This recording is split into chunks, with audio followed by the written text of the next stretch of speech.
Through 4 games, Paris, what have you kind of seen out of him and what's impressed you maybe? Good. I think you're seeing growth week to week, every single week. Just really, it's his 4th game playing. He's played more reps, these past 4 games than he has in the previous 2 years. So I think he's growing every single week and continue to get more comfortable, continue to learn, continue to learn each game of different things teams are doing and learning from mistakes and learning from things he sees. So I think he comes in, especially on Sunday yesterday, he came into that meeting room really prepared and wanting to get better and correct mistakes of what he did on Saturday. And look at that. So you see a lot of growth from him each and every single day. What time do you guys meet on Sundays? On Sundays, well, we're in here as a staff. We get in here in the mornings, but then we'll get with the players around 4 o'clock or so. Gotcha. Yep. How close is Paris, do you think, to getting his first the turnover at safety? He was obviously Penn State. He had one, but it was called back. I hope close. He had one. He had a great job. It was a 3rd down against Virginia. It was that 3rd and 4 play, and they ran a little out route. He did a good job coming up, thudding, and raking that ball out, ripping it out. So he had a good rake or forced fumble right there. We just didn't get it back and went out of bounds. And obviously he had the one at Penn State where they tried throwing it across the tight end. He read the quarterback pretty well, came back and made it. But he's just working it. He does those things in practice too. Every time he's studding up a ball carrier, he's going at that ball carrier, 2nd man in, ripping at that football. So he is practicing that, and that's something we put an emphasis on, and Coach Bates does every single day as we come out on Wednesdays and do our takeaway circuit, turnover circuit, and I think he prides himself on it. So hopefully very close. Is reading the opponent the most difficult thing for a safety to do?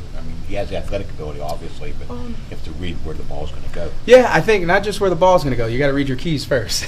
Don't just look at that football. But yeah, just like every position, we all have our keys. No matter if it's the D-line, if it's the linebacker, the safety, the corner, every single one of us, as we align, we have a stance and start, and we have a key that we look at. Then from there, you see a little, then it opens up, then you can see a lot, and go from there and do your job. So he's reading pretty well then, if he read the quarterback at the Penn State pretty well? Yeah, that was a good play there. That was a good play. He read his key. 3 took him to it. He read his key pretty well and took him to that football right there. When I went back and looked at Saturday, the play where DeMar ran down Killens from behind ended up being pretty big.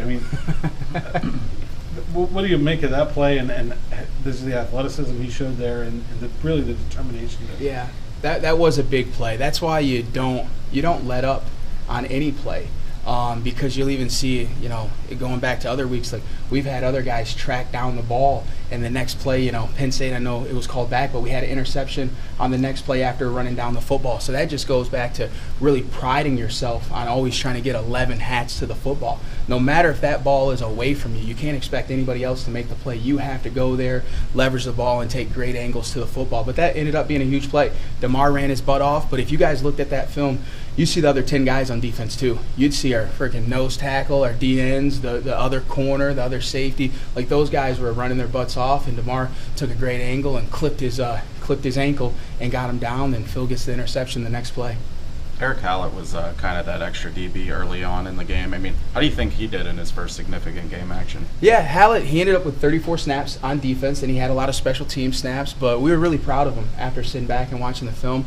He came up with a lot of good 3rd down stops. There was one going in there, 3rd and 16. He came back. They threw a dig route to number 1. Hallett came back from the middle field, made a big-time tackle there. That stopped him to end up going for the field goal instead of getting a chance to score. Then he had some other good 3rd down plays. So I thought he went out there. He was comfortable and executed his job. He executed his job from the things, we went through during the week. Brandon Hill, he got in there a little bit. He did. He ended up getting 1 rep. He ended up getting 1 rep to the field. Then he got some special teams reps as well. But he went out there. He got aligned right. Didn't get any action his way. But he went out there and he had a good rep, though. What have you seen from him just sort of as he's grown as a freshman to get on the field like that? I'm excited for Brandon.